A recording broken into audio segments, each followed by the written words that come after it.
Welcome back, everybody, to another episode of UPressPlay Sports. I'm your host and news editor, Richard Pereira.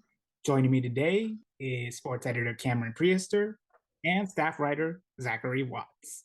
Hey guys, how's it been going with this past week? Been going on. Pretty good, man. A lot of good football. Yep, I can't agree more. And FAU definitely had some fun this past weekend, and we're going to start off with football. This past Saturday, FAU took on Southeastern Louisiana at home and cruised to victory with the 42-9 victory, like it was never in doubt. Like, FAU pretty much dominated all the way through. N'Kosi Perry played well, and the running game was doing excellent with Zuberi Mobley and Larry McCammon getting over 100 rushing yards each, which has been quite a while in the past couple of years that two FU players performed that type of statistic. So what are our thoughts on FU's performance on Saturday? Cameron, you want to go first? Sure, I'll take it. I'm not satisfied, honestly. Last episode I said that they're gonna be like at all confident going into UCF this week. They have to be perfect in every facet of the game. And they won by 33, I guess, but I don't think they were perfect, honestly. You know, there were some penalties. N'Kosi threw 2 picks and 8 penalties for 69 yards, actually, which may sound nitpicky a little bit because they won by 33. However, going into this week against UCF, games like this when you're kind of the underdog, it's 2 Florida schools, so there's rivalry, and I'm assuming it's going to be like a packed house at FAU Stadium, so like the crowd's going to be a factor. Games like that, there's zero room for error. One penalty, one missed assignment in a game like this can lose you the game.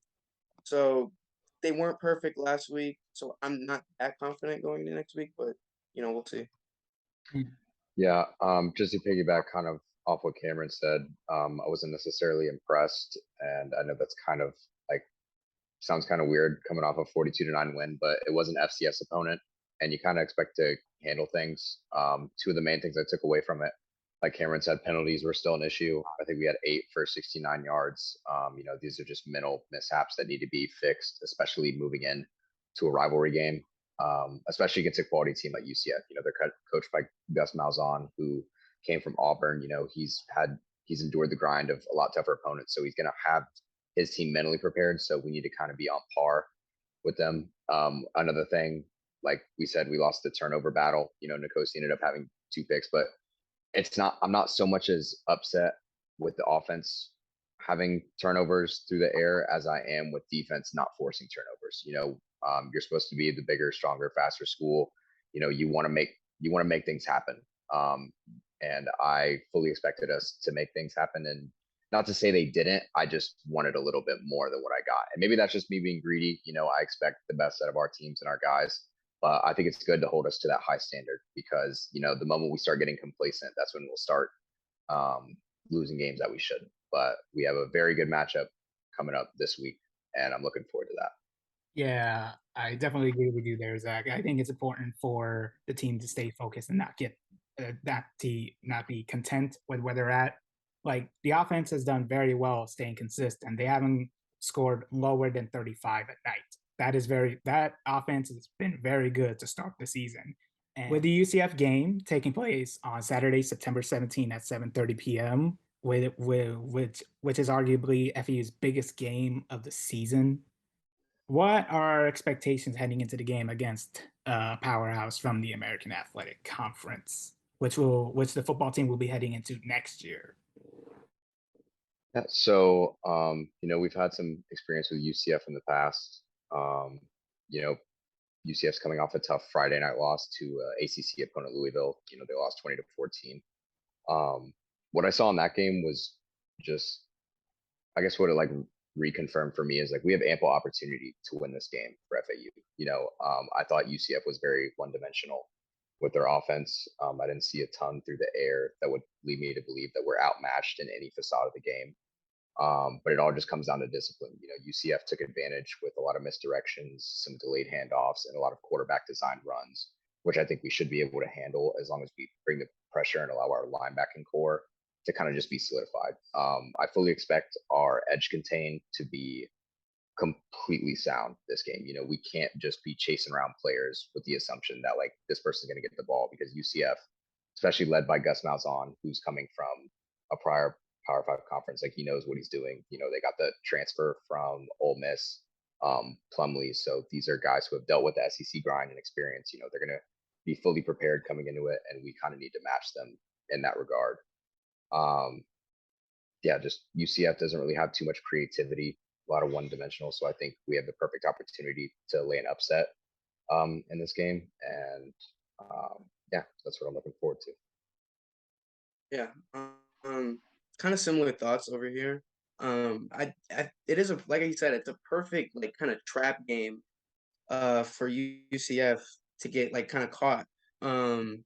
Like I said earlier, it's gonna be a good crowd, so the crowd will be a factor. It's like a lot of rivalry between like two Florida schools. So I kind of expect FAU to come out like a little amped up, you know, trying to play up to UCF a little bit. But you know, teams coached by Willie Taggart, they need a lot of room for error, and Saturday there's gonna be none. So I kind of see penalties and silly mistakes starting to like make their way into the game kind of late in the second half. I think that's kind of when like the talent gap will start to show just a little bit, and it might kind of get away from FAU. But if they can keep it like clean, disciplined football, it like there's no reason like we shouldn't be able to, maybe pull off an upset. They don't do much that's very creative. It we should have any opportunity to upset them as long as they play like clean, disciplined football. That's all there is. Yeah, and while I do expect UCF to be the favorite heading into this game, definitely wish the Owls the best of luck, and which is pretty much, as said earlier, their biggest game of the season. Yeah. And moving on, Yeah, I actually was gonna say one more thing. The key to victory, I think, especially we were talking about, kind of like a lot of leeway for mistakes, especially on the FAU side of the ball. If we want to eliminate those mistakes from happening, just try to run the clock as much as possible. And the best way to do that is to keep the ball on the ground. You know, I know we have a great weapon in N'Kosi Perry through the air, but we had two rushers last week, like we said, Zachary Mobley, 20 carries, 146 yards, and Larry McCammon, 15 carries, 125 yards. You know, these are guys we haven't had two running backs rush over 100 yards in a game in quite a while, and I think one of UCF's biggest struggles was stopping the run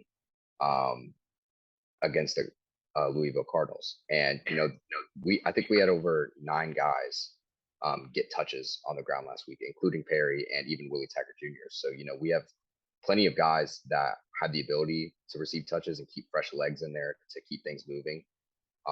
So I think that'll be a very big key to the game, is just depending on how well we're able to utilize the run. yeah, for sure. And moving on from FAU football, we have FAU soccer, and we'll start with the men's. The men's team had a 2-game road trip to New York, and for sure they enjoyed their time in the Empire State. But that was off the pitch. As on the pitch, they suffered back-to-back 2-0 defeats against Army and Marist. And physicality is an important aspect of the game and every sport, and for every sport actually. So physicality is important, especially on the defensive end. But then there's being too physical to the point where you're drawing fouls, where you're getting fouls where you don't need to take a foul, or you're just making reckless tackles where you tend where you get a yellow card or a red card. And you had that against Maris where they had to play with 10 men because Leo Keller tackled Maris' goalkeeper, and as a result he got a red. So, and as we said from the last episode, defensive discipline is what this team needs right now, and the willingness to be aggressive and fast paced on the offense, which unfortunately these past 2 games haven't been the case. Yeah, I mean, outside of the penalty issue, because I know we had touched on it last week, and it was one of the main things we wanted to fix. But obviously, it's a learning process. I'm assuming we'll fix these things as the season goes on. But another thing that I noticed just through the stat sheets was we were just outchanced 11-8, and then shots on goal 5-4. Like that wasn't a huge disparity. We just aren't necessarily turning our chances into goals as much as we need to. Yeah, just getting more clean chances. Another thing I'd point out is we are losing the set pieces a lot more frequently. I'm starting to notice a lot more goals coming from a lot of headers from corners. I don't know whether our sets just aren't cleaned up. Maybe we haven't had enough practice with our set pieces. I would like to see that get cleaned up a little bit. I think if we just eliminate the set piece goals, we'd either pull out a lot more ties or even give ourselves a better chance on turning on the counter attack in a lot of these games. But I'd like to see that moving forward, a lot more of that. Yeah. Kind of feeling the same way. I don't like sitting at 1-3-1 right now. It's not great. But I don't think it's time to like completely hit the panic button. And I really say that because 3 of their next 4 are AAC conference matchups. I think they have USF, Yep. North Florida, UAB, and then UCF. North Florida is the Those only are non-conference game. Yep, exactly. So that's like this is a good chance to string together like a couple of wins that could kind of be like the turnaround they need. But on the other hand, if like this next 4 goes bad and they drop 2, 3, 4 of those, that leaves them at 2-6-1 or 3-7-1 with like 7, 8 games left to play, which it's not a good spot. When you're in that spot, every game becomes like do or die almost. So Yeah. they have a chance to turn it around, so let's not write them off yet. Yeah. But this next 4 games, it's kind of like it's time to turn it on, or you're gonna be playing from like a really bad spot for the rest of Yeah, definitely Yeah, agree with you there. yeah. One of the things I actually noticed, because I was just going through the history of our games with USF. We're 3-12 all time against them, with our last win coming back in 2000. However, our last home game that we hosted against USF was actually a double overtime tie back in 2010. So this will be the first time we host them in over 12 years. USF's kind of similar to us. They're at a 1-3-1 record right now. We both have kind of similar matchups. We both played one top 25 opponent. Ours was Lipscomb. There happened to be, I believe, University of North Carolina, where we both ended up dropping those games, but they were both very close. I think we're both evenly matched going into the game. It's just all about whether we can just pull through. And I'm hoping that since it's at home, we'll show a little more promise in this matchup. And we definitely want to fix that overall record, especially against an in-state rival such as them. Yeah, for sure. And they'll be taking on USF this Friday, September 16 at 7 p.m. And then having a Tuesday matchup against North Florida on September 20 at 7 p.m. So best of luck to the Owls for their first game against an American Athletic Conference opponent in conference play against USF. So best of luck to them, and we'll see how it goes. And moving on from men's soccer, we have women's soccer. And fortunately for the women's side, they've had better luck than the men's had this past week. After suffering a 3-0 defeat to Memphis on the road, they bounced back against UT Martin with a 3-0 victory of their own. And looking at the record so far, 3-2, it's definitely not bad to say that they're doing their best to not be at the bottom, though it's concerning for them to not be at the top at this point of the season. But non-conference play is about to finish, and they're approaching conference play very soon. So what are our thoughts with the women's side so far? I actually just want to give a shout out to Brie Austin. She accounted for a goal and 2 assists in the women's game against UT Martin. All of our goals were scored in the second half of that game. So I was very impressed with that performance. Obviously, we wish we would have done better against Memphis. But one of the things I like to see is even coming off of tough losses, because I believe our only goal opportunity was denied off a penalty kick in that Memphis game. Yeah. But every time we bounce back from a loss, the women's team always finds a way to pull off really strong wins. the following game. And I'm really impressed to see that. It shows a lot of resiliency from them. There's kind of that no quit mentality. And, moving forward, even if we end up losing some games where they're at now, you can afford to drop a game or two and still be right in the middle of the pack and be right up with the top of the conference. So I think they have a very strong chance moving forward. Looking at the schedule, I see some games, Conference USA games, I believe the rest of the way out after this Kansas game. So yeah, we have a very tough conference schedule ahead of us, but just looking forward to this Kansas game first and foremost. Yep. I'm not as worried about the women's team as I am the men's. 3-2 isn't great. It's not like the worst spot to be at this point in the year. Like Zach said, Brie Austin is playing really well right now. Like the team is averaging, they're pretty balanced right now. They have 9 goals scored and allowed. They're averaging 5.5 shots more over their opponent taken per game. So they're not playing terrible. They're not playing bad soccer. I think next game versus Kansas is going to be really telling, though. Like, Kansas has a great team. They're 6-0 right now and coming off 2 straight wins, I want to say. Yes, 2 straight wins that they've won by combined margin of 7-1. So they play great defense and they're just like an all-around like solid proven team. So if they can put out a good performance against Kansas, maybe I'll be a little bit more motivated, like buy some stock in the women's soccer. But we'll just see how they do against Kansas.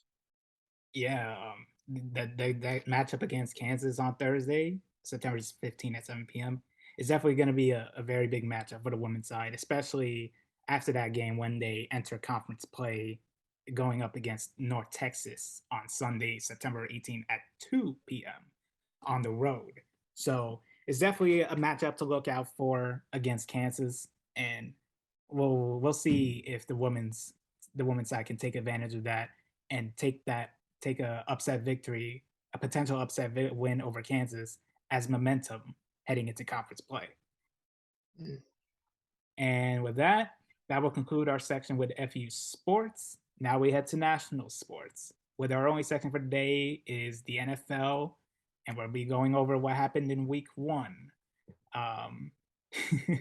Definitely entertaining set of matches we've had this past weekend. Tua looked a lot better in the season opener against New England. Justin Fields won in his debut as a Chicago Bear, which Cameron, I'm pretty sure he had a fun time watching him play in Chicago. So. I was at the game live and I was drenched and it was glorious watching Justin Fields outplay Trey Lance. It was awesome. Yeah. One of the things I have to deeply apologize for is I spoke recklessly saying that Chiefs probably would make the playoffs, but that was under the assumption that the Broncos would beat a Geno Smith-led Seahawks team. Let me start by saying that Hackett, the coach for the Broncos, I did not realize he was the same coach that was responsible for the Packers kicking a field goal down 5 against the Tom Brady team in the playoffs, thinking that was a good idea.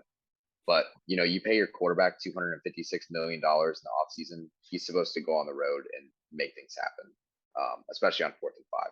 Also, terrible clock management on his part. It just wasn't a very good game for the Broncos all around. It kind of spelled disaster for them. It just felt like it was written in the stars for the Seahawks to pull that off. And probably one of the funniest quotes I've ever heard came from Geno Smith post-game. A lot of people wrote me off, but now I ain't writing back. I love that personally. I thought that was great. Fire quote. Yeah. Just write that down. No, same thoughts. It was an awesome first one. Yeah. Same thoughts here. It was a awesome week 1. Finally got NFL and college, but I really did not expect there to be as many kind of upsets as there were. We said Justin Fields over the 49ers, which is pretty good game. Steelers over the Bengals with Mitch Trubisky at quarterback. Like you said, Seahawks over Broncos. There was just a lot of upsets and a lot of players I think that were expected to kind of like go out and just continue what they do.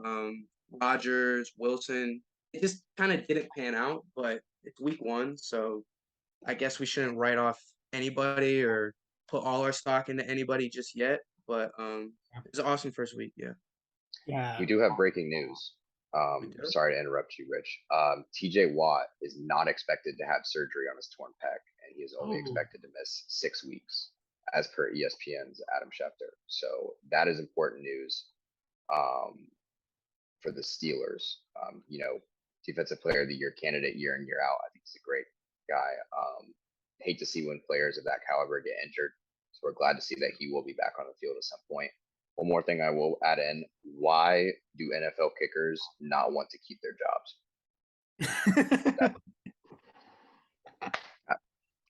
It seems like anytime like we as football fans like start to like a kicker, he kind of just like disappears. What's it on the Bengals? Evan McPherson was like Bengals MVP last season and during the playoffs. And I don't like he was like trying to give out like fans souvenirs. He wasn't even like like what is he aiming at? I don't know. And then in Indianapolis, Rodrigo Blankenship, who was like They a just cut him. superstar at Georgia in college, he had some trouble. So I'm not sure what's going on with the kickers. But yeah, as I was about to say, with his performance against Denver alone, Geno Smith should be in the running for comeback player of the year. Like after having disappointing results in New York, then bouncing around a few teams before settling with Seattle, being the second option behind Russell Wilson, and finally getting a starting opportunity since his time with the Jets. It's definitely this definitely will be an inspiring season from Geno Smith if he can keep up this style of play with Seattle. And by the way, if Seattle can play the way they did in the first half instead of the second half, I'm pretty sure they should be good for the rest of the season.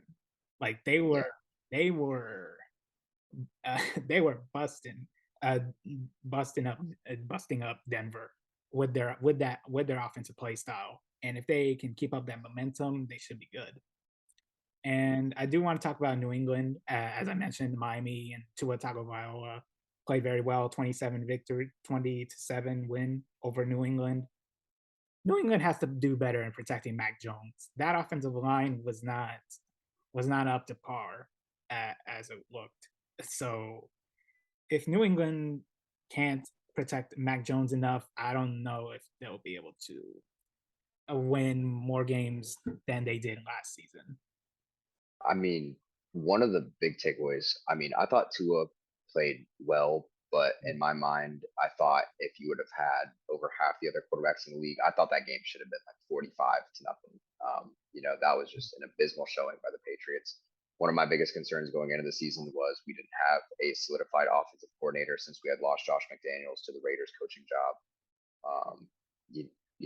You bring back Joe Judge, who's a primary special teams coordinator, and you bring back Matt Patricia, who's primarily a defensive coordinator, and you have them split play calling responsibilities for a second-year quarterback who you want to grow and get better. I just don't think that was the best case scenario in trying to improve Mac Jones' status or raising his confidence at all. You're already going into Miami, who you've struggled against greatly the past couple of years, winning on the road, and you just get flat out embarrassed. And then another thing is Miami definitely showed that their offense runs through Tyreek Hill by all means. No matter what, they were getting him the ball. They did good getting any opportunity. Yeah, at any opportunity. But I was severely disappointed with the Patriots, and I have a feeling it's going to be a very long year as a Pats fan, tuning into games and trying to root for them because the offense just looks non-existent at this point in time. And one last thing I want to talk about is that Tampa Bay Buccaneers going against Dallas. Tampa Bay had Tom Brady. He threw for 212 yards in a 19-3 victory. And of course, to add insult to injury, Dallas quarterback Dak Prescott goes down with an injury. How worse can the Cowboys' luck get? With Dak Prescott going down after the first game of the season. I didn't think they were going to be that good this year to begin with. Anytime a Mike McCarthy-led team, whatever team he rolls out, you could have Aaron Rodgers, which he has, and they still don't do anything. So I wasn't expecting much from Mike McCarthy. I like Kellen Moore as a play caller, although I did think his play calling was a little bit subpar in this Bucks game. And I don't know whether that's to attribute to the Bucks special defense. They went on the offseason and secured some very good defensive backs, which I thought was one of their only lacking positions going into the year. I thought Zeke looked a little better, but I just don't think he'll ever be the player that he once was. Usually it was impossible to bring him down in one-on-one tackle opportunities, but now it seems like you can put almost anyone out there to bring him down. I just wasn't really impressed. The only other thing I'll say is Cowboy fans now have another year of excuses saying like, oh, well, we would have been good if Dak didn't get injured. But, it seems pretty typical for Cowboys fans to just always come up with excuses. So it's nothing new to me. We'll be seeing more of some Cooper Rush for the next 4 to 6 weeks. Yeah, I feel the same way. Just kind of, I wasn't sold on Dallas coming into week 1, and I'm kind of really not sold on Dallas now. But I just feel for Dak Prescott because I think he kind of just is like a scapegoat in Dallas for kind of every mistake that goes wrong there. And it was kind of the same thing when Tony Romo was in Dallas. Yes, Dak sometimes puts you in a bad position, but we can't pin every mistake, coaching mistake, anything that bad happens to Dallas on him. It's just that's not how football works, and I feel like he just gets. While he's not the greatest quarterback in the league, and he does do some bonehead things sometimes, not everything is his fault, and it sucks for Dallas because it's like every year it's the same thing. They're supposed to be contenders, and we get some excuses why they're not. So it's just more of the same from Dallas. Yeah, it's definitely tough luck on Dallas's end, especially for Dak Prescott, as we hope he recovers soon. And after that, after an entertaining week of sports, that'll be it for this episode of UPressPlay Sports. Make sure to hit like and subscribe, click the bell to keep up with notifications from us, and also be sure to go on upressonline.com to keep up with news, sports, and more content alike. To follow us on Twitter, it's for me at Rich26 Pereira, for Cameron at Prehistor Cameron, and for Zach at Zach Watts 1_. Thanks for watching, everybody, and have a great day. Sure. Go Bears.